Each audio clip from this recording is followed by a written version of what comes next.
Welcome to Pennsylvania Newsmakers, and as always, thanks for watching. Well, it's International Credit Union Month, but first, would you believe the legislature is coming back, and who knows what they're likely to do? And then it wouldn't be Pennsylvania Newsmakers if we didn't take a look at what? Elections going on? We'll be back in a moment.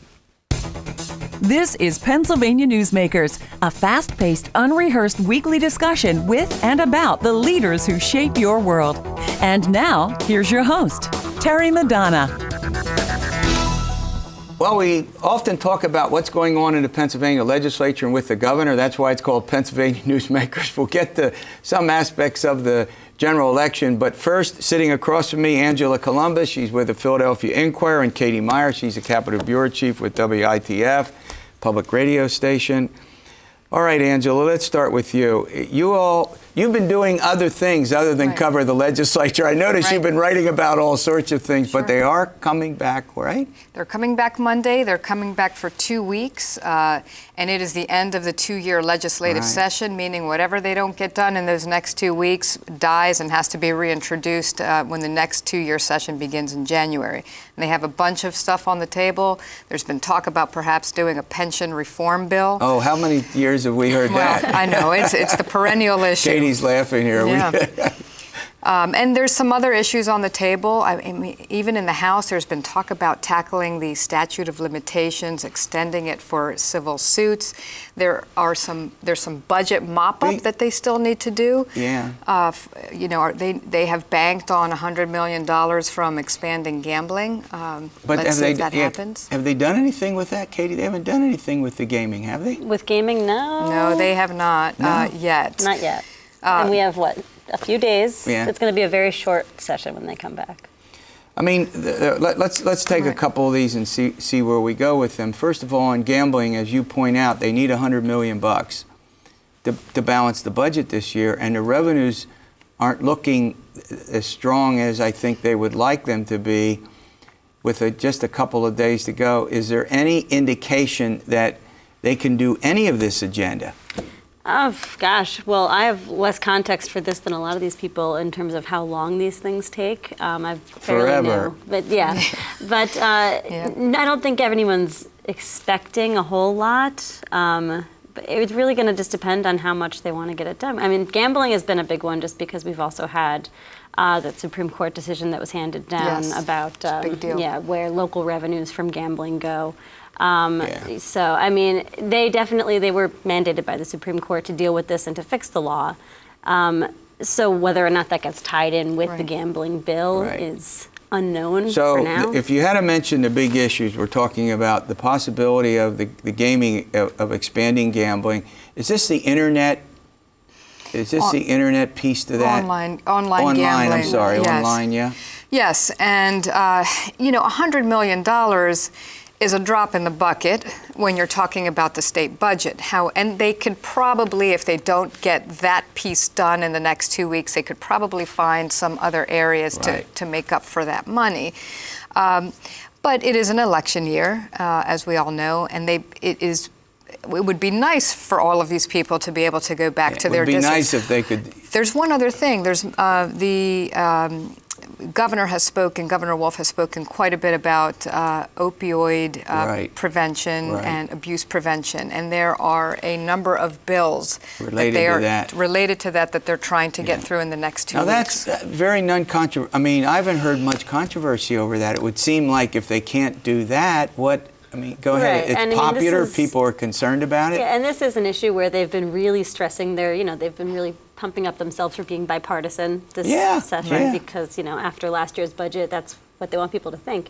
But I know this is a fairly uncontroversial bill or set of bills. There was a joint session, which is very rare in the legislature. So Governor Wolf did address. He made a speech and then they went home. And then they went home. Well, they did that morning before they had passed the speech. The Senate did pass over 3 bills to him, and they were fairly small things. One was on, education in schools about opioids. One was a doctor prescribing bill. But there's going to be, I think, there are some larger ones in the works, specifically about, how to prescribe opioids. But all right, let's run to a break. When we come back, I want to talk about the voter registration statistics, and maybe if we have time, we'll get into the U.S. Senate race, which, is one of the most important races in the country might well determine control of the United States Senate. We'll do that after these words.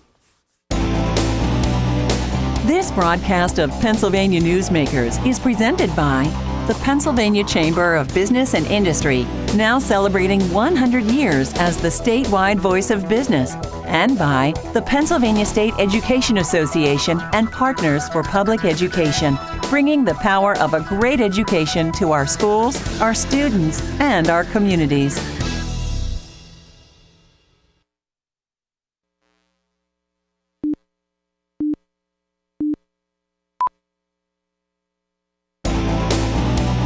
This broadcast of Pennsylvania Newsmakers is brought to you by the Pennsylvania Highway Information Association, the go-to source to learn about transportation projects and issues.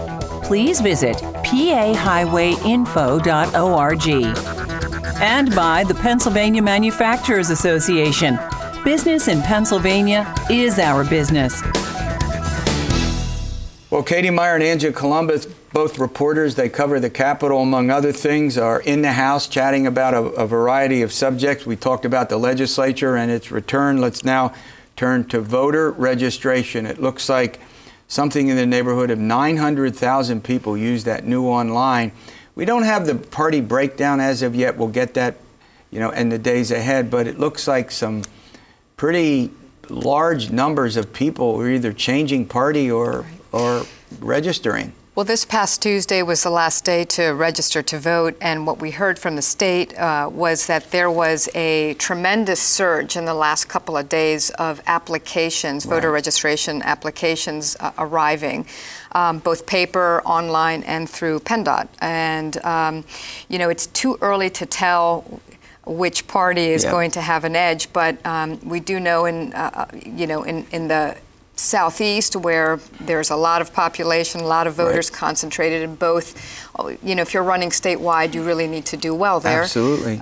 There was a particular surge in Philadelphia. They weren't talking about record numbers yet in terms of registrations, but there were just boxes and boxes of registrations being dropped off at county election offices. Right. Now, of course, you know what some in the Republican Party are going to say. They're concerned about fraud. They're concerned, about voter fraud. It's a big issue. Any update on that? Yeah, so this has been something that's gotten a lot of play this election cycle. Donald Trump has played into that immensely. In a lot of his Pennsylvania rallies, he said pretty much, quote, "There's only one way we can lose, and that's if she cheats." So, and they always mention Philadelphia. They always mention Philadelphia. They always do. And there was a hearing the other day in a House committee hearing that, or I think it was a Senate committee hearing, and they were talking about poll watching. Now, poll watching is legal in Pennsylvania. You're allowed to watch the polls. Sure. And they want to amend the law to basically allow poll watchers to watch in counties other than their own, so they can go anywhere that poll watchers are thought to be needed. Yeah. Obviously, Tom Wolf has said he will veto this. It would, if it hypothetically got passed, it would go into effect immediately, but it doesn't have much of a shot. But that shows you the tenor that's We're still one of these states where the parties basically run the precinct and division elections, meaning that they elect the judges of the elections and the inspectors and the other people who participate. Both parties have representation. They're not civil servants, you know what I mean? They're not independent. I'm not suggesting there's anything right or wrong. I'm merely saying that's a vestige of our old party system. But at any rate, there is a huge U.S. Senate election, and as we speak, it's nip and tuck, Angela. Now you've written some stories about it. If you had to give me 2 or 3 big takeaways for our viewers as we get down to the final couple of weeks, what would they be about this election? Well, what have you written about? Well, I think that there is a concern in the Republican Party in particular that their voters are so disgusted with the tenor of discourse coming from the presidential election on down that they're not going to come out on election day and vote, that they're conflicted. And that has tremendous impact on candidates running statewide, like Pat Toomey, exactly. who's trying to hold on to his seat against Katie McGinty. He needs Republicans, particularly in the Southeast, to come out and vote. And people do split tickets now. Yep. So it becomes a very sort of dangerous proposition if you're a candidate running statewide. Right. So the bottom line here is that Trump is now at war with his own party. He took on Paul Ryan, as everybody knows. You know, he said, if you don't support me and Pat Toomey is not supporting him, don't vote for him. Take that away. Well, Pat Toomey's got a really interesting position because he's not supporting him, but he's not supporting him. I know, that's right. Are you voting for him or not? But he's in a tough spot. But he's not endorsed him. He's not endorsed him, but he said he would someday like to endorse him. And that's been his position throughout all these, controversies that Trump has found himself in lately.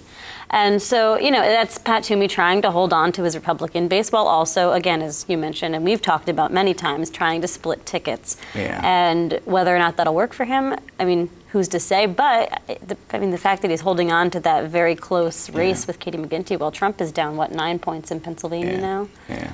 And she's knocking him hard on why isn't he denouncing Donald Trump given all of the revelations about his groping women and his comments about women. Yeah, multiple times a day. Yeah. So and also on Wall Street, he's going after her on what he says is a connection that she has with some of the people that she regulated, I guess, when she was DEP, Department of Environmental Protection Secretary, when Ed Rendell was governor. But do you both of you expect, I mean, we've seen a lot of play. This is going to be one of the most expensive Senate elections in the country by far.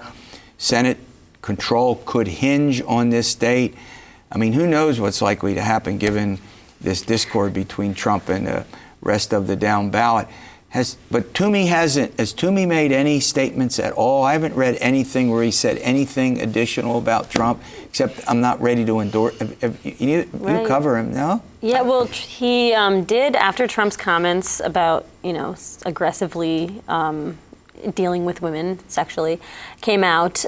Toomey did denounce those specific comments, but he didn't denounce Trump completely. Right. So, I mean, he's pretty much continued the same position he's had. I mean, I don't know if you agree with his statement, but you can disagree with Senator Toomey's policies. You can vote against him if you don't like his policies, but nobody ever said he wasn't a genuinely decent guy. You're both shaking your head. I mean, you can't imagine him ever speaking like that. I mean, again, you can disagree with him, but that's just not him. I mean, and you've interviewed him. I just don't get. He has to be personally offended by this, I would think, right, Angela? You've covered him. Sure, absolutely. And, it is what you're seeing, his position is not, in some ways, unusual. A lot of the general public is looking at Donald Trump and saying, oh, my goodness, I can't, support him on this issue, but I like what he's saying on that issue. It's tough, though, when you're an elected official and people are looking to you for leadership. Yep. All right. Well, thanks for coming in. All right, coming up, International Credit Union Month. We'll get into how to save some money. We all want to do that, some tips on that, and we'll do that after these words. This broadcast of Pennsylvania Newsmakers is brought to you by the Pennsylvania Credit Union Association. Pennsylvania Credit Unions, where people are worth more than money.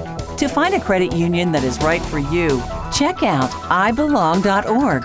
And by the Energy Association of Pennsylvania, Pennsylvania's energy information source.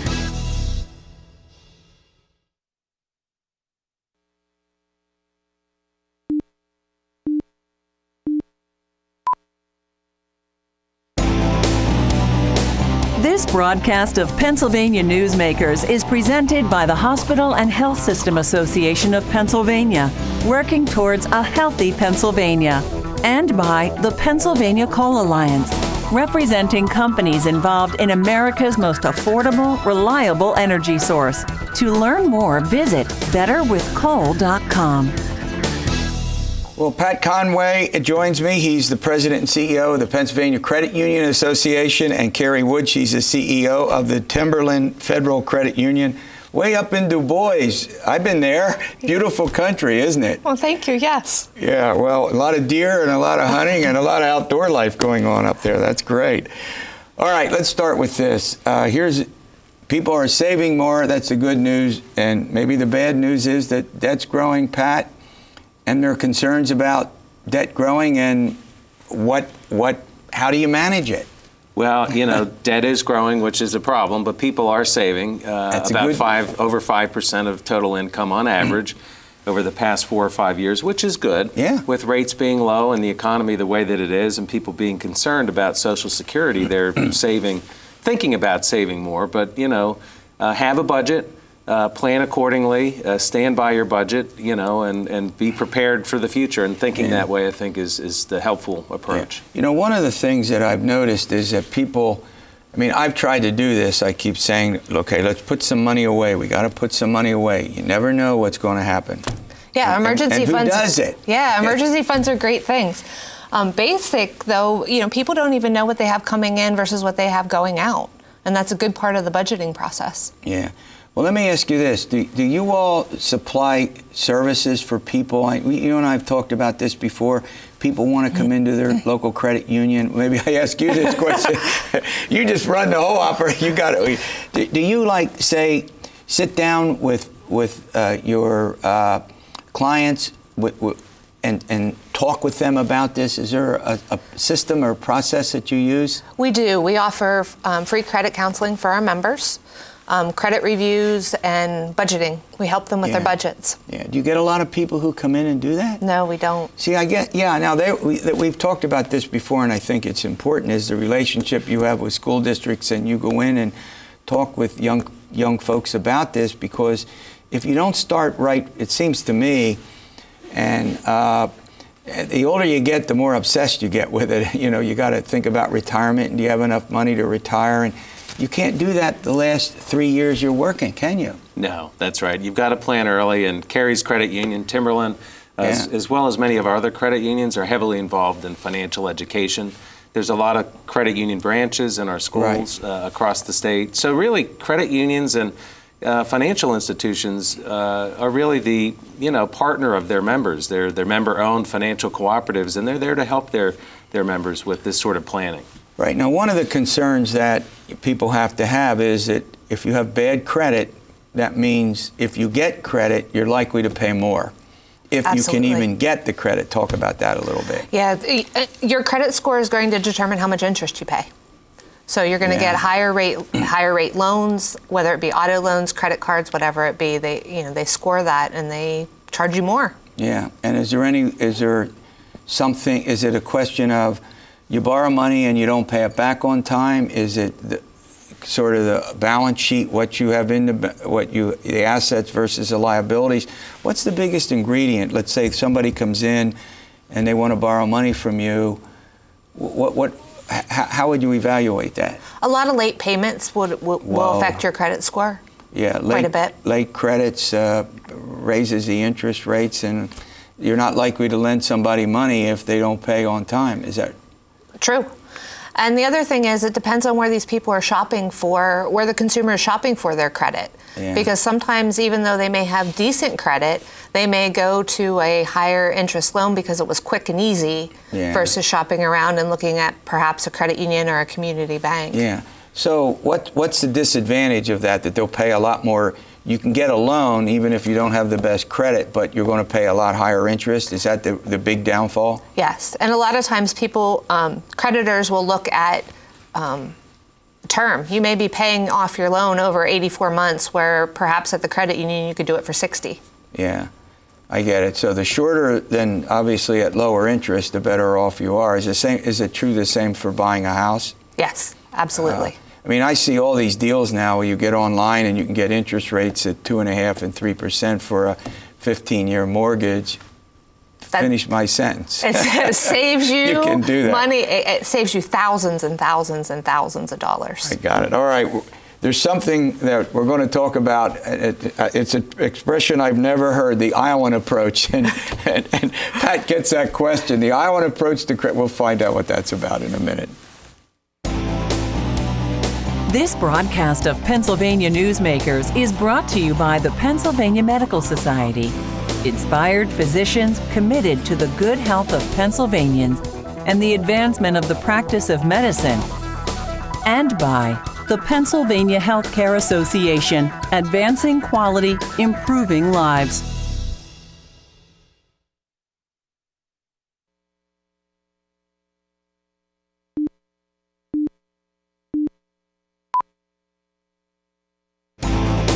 This broadcast of Pennsylvania Newsmakers is brought to you by the Pennsylvania Business Council and by the Pennsylvania Business Council Education Foundation. All right, we're back chatting with Pat Conway. He heads the Pennsylvania Credit Union Association, and Carrie Wood is here. She heads the Timberland Federal Credit Union up in Du Bois. All right, I promoted. You have to tell me what it means. The island approach. I like that term. Go ahead. Well, the island approach is a credit card strategy where consumers can use different cards for different types of transactions. So, for example, if you've got a balance on one card, you can shift that to another card that may have a 0% rate. Oh, yeah. And then you can still use the other card for purchases if they have a rewards program, for example, to get the benefit of those. So you save your interest. You don't make the higher interest payment. If you get something like a 30 or 60 days no interest, then you move them back and forth. Right. So you can shift your balances among the cards, use different credit cards or for different things, and it's a lot good of strategy. people do that? Yes, they do. Oh, she quickly said yes, they do. I like that. You'll see the balance transfer promotions that people do, and they move their balances around. Snowball method.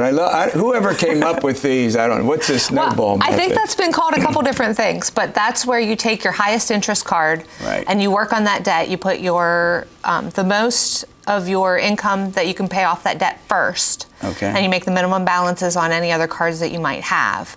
Once that high debt is paid off, then you can go focus on the next one. All right, then finally, I want to ask you about credit union philosophy in a minute before we end the program. Evaluate your job situation. In your budgeting process, you are trying to figure out how much you have coming in, like I said before, and how much you have going out. Sometimes what you have coming in isn't covering what you have going out. Right. And you need to evaluate your career. Are you in a career path? Do you need to pick up a second job? Does the household need to pick up a second job to help make those ends meet? Yeah, very helpful. All right, International Credit Union Month.